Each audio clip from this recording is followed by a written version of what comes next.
TAMPAKKI LAMDA building khara saduna Chinda Khakta Thabak Tourambana Lamdam Asi Chaokhatpada maning Hanba Lamdam ama Oirambani Lamdam Asi MEEYAM MASANA HEIRIBA SINPHAMDA THAWAI YAONA KATHOKPA AMAGA LOINANA HOTNARABADI MIPAN TANGDABA CHAOKHATPA KHUNAI ama OIGANI HEINA MANIPUR ki Chief Minister N.Biren PHONGDOKHRE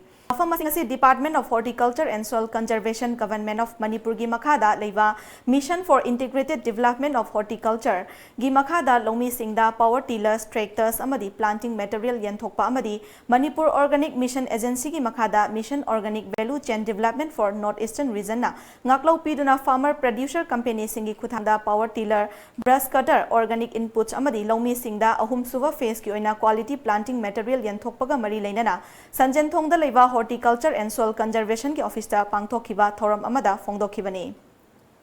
pangthokhiba thoram aduga mari leinana Chief Minister na Lamdam asida puthokpa potlam singi magun mapan lamgi miyoi singna ka hena pamnaba ngaktani horticulture ki thabak thoram sing asi chingi mafam singda mapum phana chalaiba ngamlaba matamdata Lamdam asi senmilonda mipan tangdaba lamdam ama oigani chingi lam singda nisagi potlam kaya thaduna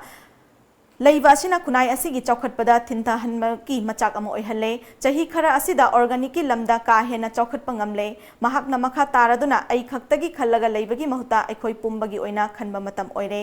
aikoi haiba sida ai yaurabani lamdam asida lenga ki department singna mathau ningthina tawramdaba asi department aduda leiriba staff singi marakta irregular oina wathok kaya thokpanani amaromda isagi pothok puthoktuna lamdam asi chaokhat maikhaida puna ba hotnabada aikoi puna amato oibagi thodang ama longminaba mathau tai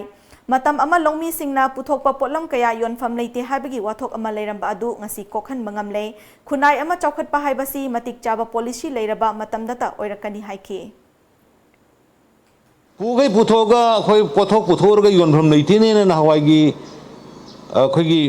talk of the town dong torambado ngasi di khoi horticulture department na khoi gi corpus phanama